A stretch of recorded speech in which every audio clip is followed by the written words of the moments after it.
Hello and welcome to the deep dive on Amazon Elastic File System, or Amazon EFS. My name is Abrar Hussain and I'm a Principal Product Manager for Amazon EFS. Thank you for your time and attendance today. Here are a few other EFS-related sessions during this year's reInvent that you might want to check out. These sessions range from covering what's new with Amazon EFS at a 200 level, and then diving deep at a 300 level into many topics like security, modernizing your applications, optimizing for cost and performance, reducing TCO, and total cost of ownership, and EFS performance best practices. Now, as we go through this deep dive session, I will point out topics that are discussed in additional details in one of the specific sessions listed above. So in this deep dive session for Amazon EFS, I will briefly cover what is Amazon EFS and then dive deep into its features and integrations with other AWS services. I will provide customer examples and recommend best practices for using Amazon EFS. We will wrap up the session with a few call to action items. Sit back, relax, and enjoy the session. So, what is Amazon EFS, or Amazon Elastic File System? We launched EFS back in 2016 to give customers a super simple, set and forget, fully managed cloud-native file system. You can get up and running in just seconds in as little as 2 clicks. EFS provides the capabilities and integrations you need to confidently run your business-critical applications needing shared file storage in the cloud. Now let's talk about EFS by looking at 3 high-level categories: simple and highly reliable, serverless shared storage, and performant and cost optimized. EFS is elastic. It automatically scales up or down as you add or remove files, and you only pay for what you use. Your performance automatically scales with your capacity, which, by the way, EFS file system can scale to petabytes in size. EFS is also highly available and durable. It offers 99.99% availability SLA and is designed for 11 nines of durability. Now, talking about serverless and shared storage, EFS is serverless. You don't need to provision or manage any infrastructure or capacity. As your workload scales up, so does your file system, automatically accommodating any additional storage or connection capacity that you need. Now, EFS file systems can support up to tens of thousands of concurrent clients, no matter the type. These could be traditional EC2 instances, containers, self-managed service containers, or AWS service containers like ECS, EKS, and AWS Fargate, and even serverless functions running in AWS Lambda. Now, in terms of performance, EFS file systems provide low, consistent latencies. I'm talking about single-digit millisecond range here, and can scale up to tens of gigabytes per second of throughput and support up to 500,000 IOPS. And finally, EFS storage classes provide you with automatic cost optimization and help you achieve an optimal price-performance blend for your workloads. With its native lifecycle management capability, files that you're not using frequently will be automatically moved from the standard storage class to a lower cost EFS infrequent access storage class, or EFS-IA. So let's talk about the use cases of EFS. EFS is meant to serve a vast majority of file-based workloads, covering a wide spectrum of performance needs. These range from single-threaded, latency-sensitive workloads, such as developer productivity tools, to highly parallelized, scale-out jobs requiring high throughput, like big data and machine learning applications, and everything in between. All right, so let's start diving deep now. So we talked about EFS being highly reliable. Why is that? EFS is highly available and is designed to be highly durable. It offers 99.99% availability SLA, and we are designed for 11 nines of data durability. So to achieve these levels of availability and durability, all files and directories are redundantly stored within and across multiple availability zones, or AZs. It means that when you write data to Amazon EFS, for example, the write is not acknowledged until the data is durably written across all three availability zones. EFS file systems can withstand a full loss of a single AZ while still providing the same quality of service in the other availability zones. Now, this kind of redundancy is transformational for businesses that are used to operating with one primary data center and perhaps a secondary DR. So now taking this durability to the next level, for additional data protection, you can back up your EFS file systems with AWS Backup, which again protects data by storing in three availability zones and is a completely independent software stack, giving you diversity in both physical infrastructure and software implementation. We talked about EFS being serverless, right? You don't need to provision or manage any infrastructure or capacity. So EFS file systems can be shared with up to tens of thousands of concurrent clients, no matter the type. Now, these could be traditional EC2 instances, containers running in one of your self-managed clusters, or in one of AWS container services, like the Elastic Container Service or the Elastic Kubernetes Service and AWS Fargate. You can also access EFS from serverless functions running inside of AWS Lambda. We have customers that use EFS with AWS machine learning platform, Amazon SageMaker. So you can also access EFS file systems from on-premises via AWS Direct Connect or AWS VPN. So you can see that EFS is highly integrated and provide serverless shared access. So let's talk a little bit more about cost optimization. I know cost is very important to you. So if you take away one key insight in this session, I would like it to be this. With EFS, your effective storage price is just 8 cents per gigabyte month. And at this price, you get all of the fully managed features of EFS right out of the box. Now, if you do a total cost of ownership analysis, comparing this to running your own self-managed file system, you will find that EFS is 90% cheaper, more cost-effective than doing it yourself. So let's break this down a little bit more, right? Lifecycle management monitors your workload and file access patterns automatically, and it moves your files that have not been frequently accessed from the EFS standard tier to the lower cost EFS IA. Now, there's generally an accepted industry estimate that 80% of data isn't accessed frequently. We actually analyzed our own usage data that we have gathered over the past four and a half years of operation, and we validated this estimate. Now, using that 80-20 rule, where 20% of your files are actively used and the other 80% are not, with our built-in cost optimization using lifecycle management, your effective storage price is just 8 cents per gigabyte month. So talking about lifecycle management, how does it really work? So when you create a new file system in the EFS console, lifecycle management is enabled by default. For file systems that don't have lifecycle management enabled, you can easily enable it by a single click or by making a single API call. So EFS file systems transparently serve data from both storage classes, providing a common file system namespace, so you don't have to worry about which of your files are actively used and which are infrequently used. Now you must be wondering, after how many days exactly are my files moved from standard class to an infrequent access storage class? We understand this varies based on your application and use cases. So you can configure this using lifecycle policies. Any files that are not accessed per the lifecycle policy you configure, 7 days, 14 days, 30, 60, or 90 days, are automatically moved into the infrequent access storage class. So with lifecycle management, we have eliminated the need to manually manage your data to optimize for cost. And remember, all of the EFS features are fully supported. Next, let's dive deeper into EFS performance. We're going to talk about EFS performance modes now. Amazon EFS has 2 performance modes that you can choose from when you create your file system. The default mode is the general purpose performance mode.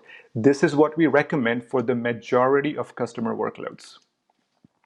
The other performance mode is max IO. Now this is intended for scale-out workloads. So let's compare and contrast the two performance modes. Starting with what they are for. The general purpose mode is intended for general purpose file workloads as well as latency sensitive applications. The max IO performance is best for large, scale-out, data-heavy applications. Now, each performance mode has their advantage and trade-offs.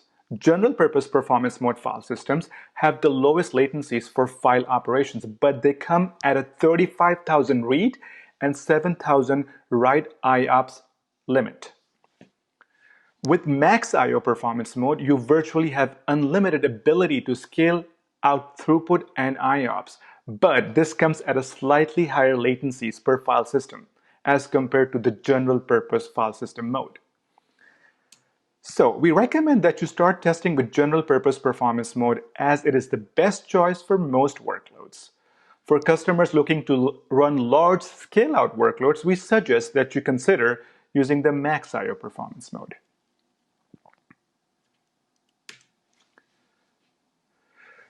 Amazon EFS also offers two different throughput modes. First is the bursting throughput mode. Now this is the default throughput mode and is recommended for the majority of workloads. With bursting throughput, your throughput scales with the size of your file system. So you're able to drive up to 50 megabytes per second per terabyte of data stored at baseline. Additionally, you are able to burst to double that and drive 100 megabytes per second per terabyte of data stored. Second, we have the provision throughput. With provision throughput, you set the throughput of the file system independent of the amount of storage. Again, let's compare and contrast the two throughput modes, starting with what they're designed for. Bursting throughput mode is good for workloads with variable throughput demands. Bursting throughput allows you to burst to higher levels of throughputs, double your baseline throughput for a short period of time. Provision throughput is best for those workloads that require higher and consistent throughput. So each throughput mode comes with their advantages and trade-offs. Bursting throughput scales automatically as your file system grows. However, the trade-off is that throughput is tied to the storage of the file system. With provision throughput, you can define the throughput that you want. However, the trade-off is that you're charged separately for storage and throughput. So as mentioned before, bursting throughput is the default throughput mode. As many workloads throughput's demands are spiky in nature, we recommend that you start with bursting throughput mode so you can take advantage of higher throughput at short periods of time. With provision throughput, if you need higher levels of throughput, if you know you need higher levels of throughputs, for example, when you're ingesting data into file systems, that's when you should use provision throughput. Let's dive a bit deeper into provision throughput. We have already said throughput is independent of data stored in the file system when you're using provision throughput. You can increase the provision throughput amount as often as you need, and you can decrease the provision throughput amount or change the throughput mode once every 24 plus hours. Now, switching topics just a little bit, let's dive deeper into security and compliance, an important topic. EFS has many security capabilities today, and that has enabled us to meet the requirements for a wide variety of compliance standards. First, you can control client access at multiple levels. For network traffic, using Amazon VPC security groups and network ACLs. For client authorization, using AWS IAM identity and resource policies. Using IAM authorization for clients, you can enforce encryption, provide read-only access to your file systems, and implement root squashing, a very highly requested feature. Next, you can control file and directory access using standard Linux or Unix POSIX permissions. On the top of that, you can also use EFS access points for providing application-specific entry points into your file system and data. I'm going to talk about EFS access points in a little bit more detail in the next slide. You can use AWS Identity and Access Management to manage API administrative access, such as controlling who is allowed to create the file system, who is allowed to modify the particular file system. And then you can use tagging to simplify this at scale. Next, you can encrypt your data at rest using keys managed by AWS KMS, and you can encrypt data in transit using industry standard TLS 1.2. You can also enforce encryption of data at rest and in transit.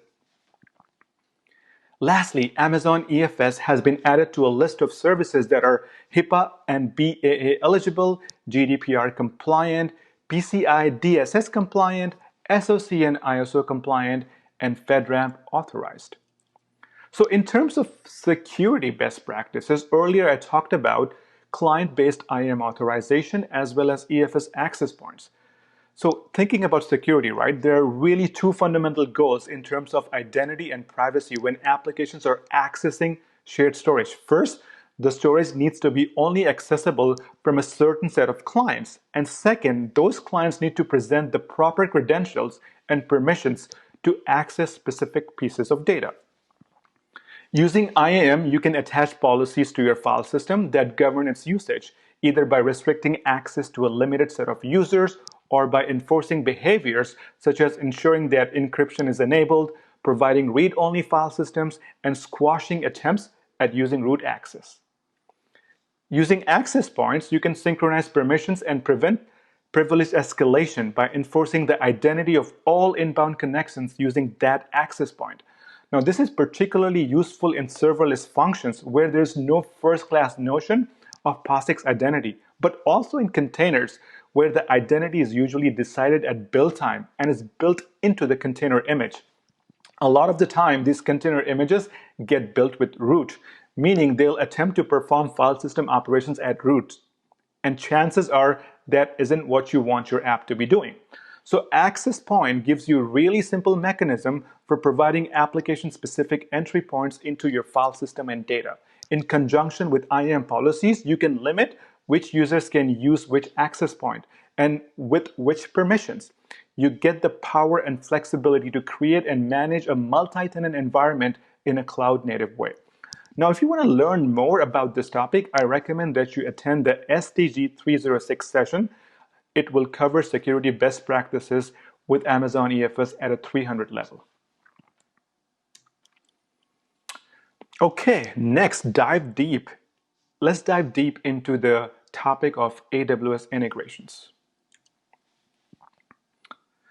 As you can see, EFS is integrated with many AWS services, including AWS IAM for access controls, AWS KMS for security, CloudWatch and CloudTrail for monitoring, DataSync for fast migrations, AWS Backup for additional data protection.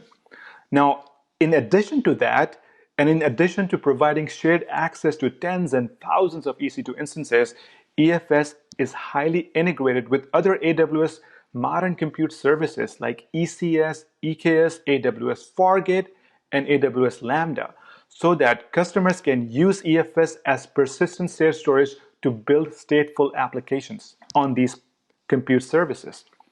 Additionally, our customers are also using EFS with Amazon SageMaker notebooks as data sources for training machine learning models. We have also integrated EFS with AWS Systems Manager to simplify management of EFS clients. So let's cover some of these integrations in a bit more detail. Let's start by talking about the recently announced feature, Amazon EFS Quick Create from the Amazon EC2 Launch Instance Wizard. Amazon EFS is designed to provide massively parallel shared access to tens of thousands of EC2 instances. Now, before this feature, for adding new file systems when launching a new EC2 instance using the Launch Instance Wizard, customers had to leave the EC2 console, hop onto the EFS console, and create a file system. Customers had to manually manage the required security groups to mount the file system on the instance. With this new feature, we have now dramatically simplified this workflow. You can use a one-click experience to quickly create new file systems directly from the EC2 Launch Instance Wizard using the recommended settings.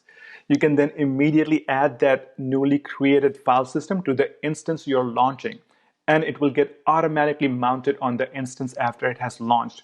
You can skip the manual configuration of security groups. The required security groups are automatically created and attached to the instance and the mount target of the file system. Let's take a quick look at the Amazon EFS Quick Create. Let's look at it in action. So what you're looking at here is the step 3 of the EC2 Launch Instance Wizard. You can click on the highlighted Create File System link, and you will see a widget that will allow you to create a file system. You can optionally provide a name for your file system. When you click Create, the EFS file system is created with the default recommended settings, just like you would create the file system from the EFS console, but you're actually now doing it from the EC2 console. Once the file system has been created, you can then immediately add the file system to the instance you're launching, and it will automatically get mounted on the instance when it is launched. You don't have to manually manage the security groups either.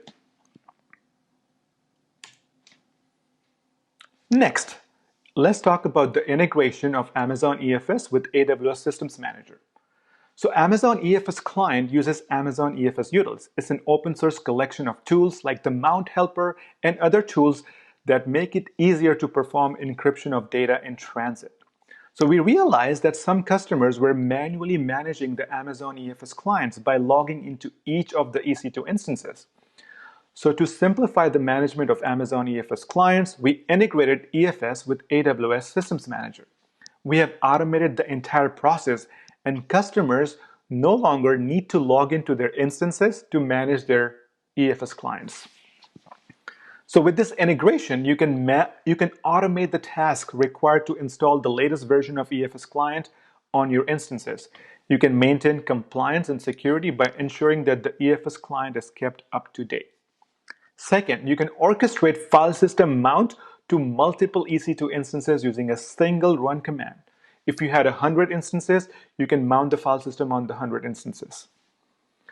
Last, you can improve visibility by monitoring file system mount status using CloudWatch logs. You don't have to log into the EC2 instance to see if your file system was mounted or not.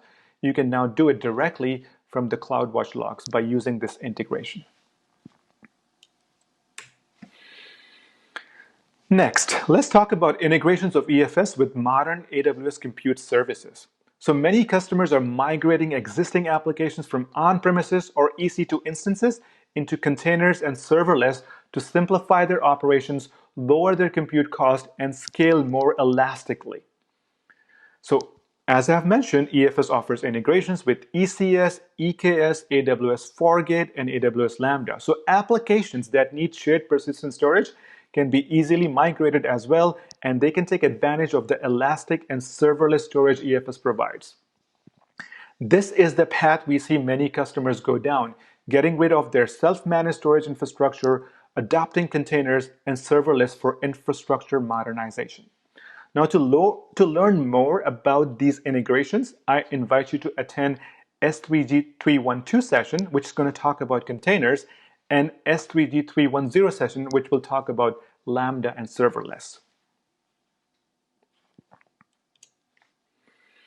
Another service integration I want to highlight is EFS and AWS Backup, right? As I've mentioned before, EFS is designed for 11 nines of durability, but for additional data protection, we have natively integrated EFS with AWS Backup.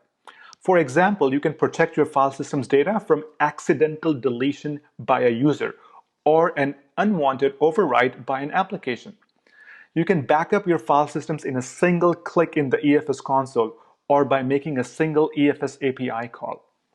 You can also configure tag-based policies to configure all of your file system backups at once, along with rules on when to migrate your backups from warm storage to cold storage. And you can define retention policies for how long you want to keep your backups. In the event you do need to restore your data, you can either choose to restore the whole file system, or you can specify specific one or more files and folders for recovery. We call that feature as item level recovery. So at this point, you may be wondering, how can I migrate my on-premises NFS file shares to Amazon EFS? The answer is AWS Data Sync. AWS Data Sync is an online data transfer service that simplifies, automates, and accelerates copying data between NFS file shares, S3 buckets, and EFS file systems. It is fast, up to 10 times faster than open source tools. It is simple to use. It automates your integrity checks. And it's secure. It uses TLS 1.2 for encryption in transit.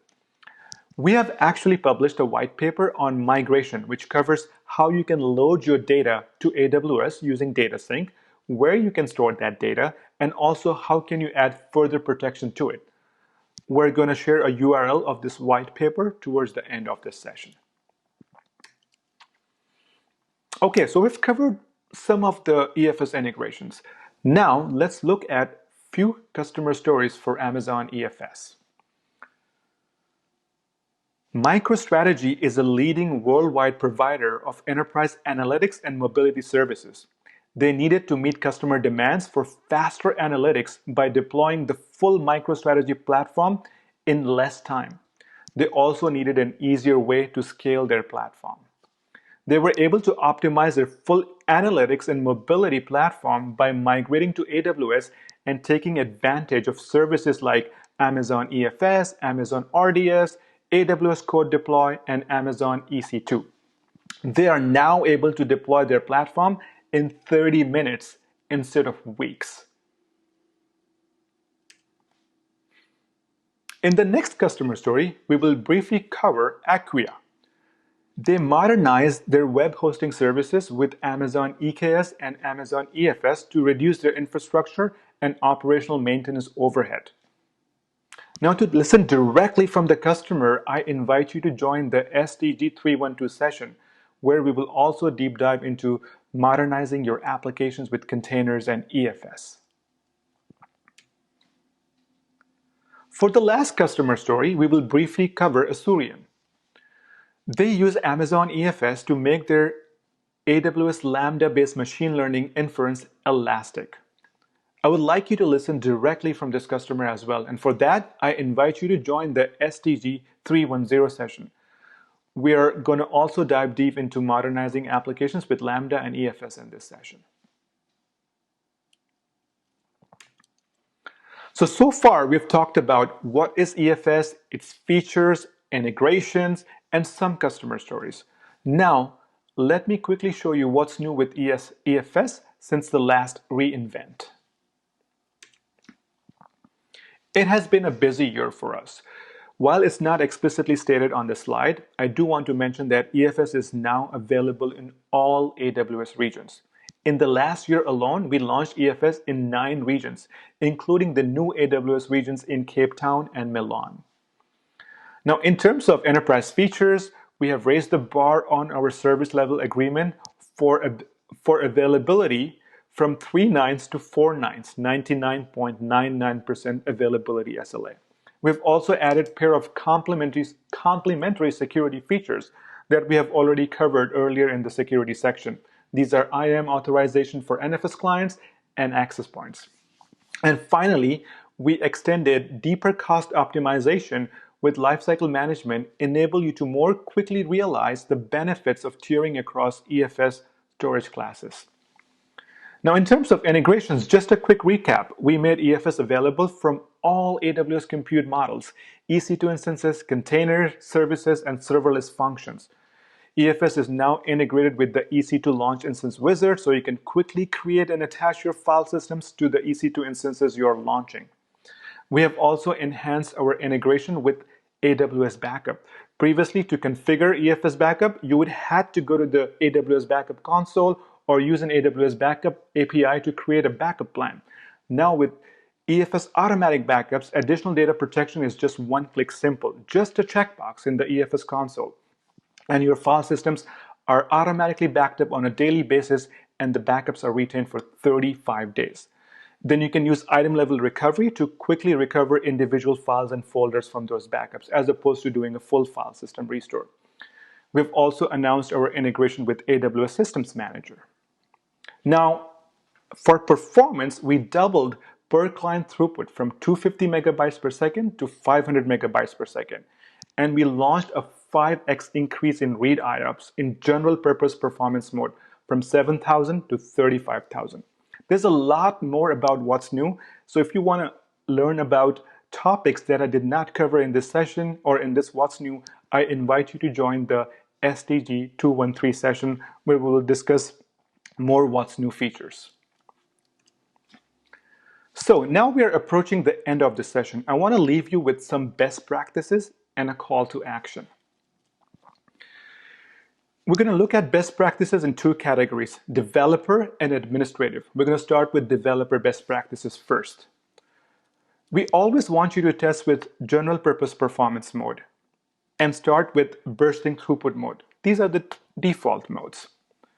Consider using provision throughput if you know you need higher levels of throughput. Example, when you're loading data more than 2.1 terabytes of size.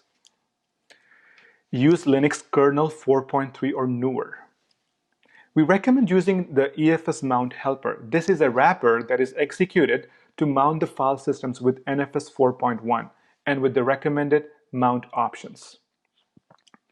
For the last set of developer practices, remember the architecture of EFS is designed for massively parallel scale-out workloads. The more you can parallelize your workloads, the better performance you can expect. So you can achieve this by using large I/O sizes, multiple threads or other forms such as parallel I/O, multiple instances, and multiple directories. This is how you can make the best out of Amazon EFS from a developer's point of view. Next, we'll quickly cover some of the administrative best practices. Enable lifecycle management to automatically save up to 92%. Enable encryption at rest and in transit. Remember, now you can enforce these behaviors. Use AWS backup to further protect your data. Simplify Amazon EFS client management using AWS Systems Manager. Monitor throughput utilization, burst credits, percent I/O limit, and now you can directly do this in the EFS console.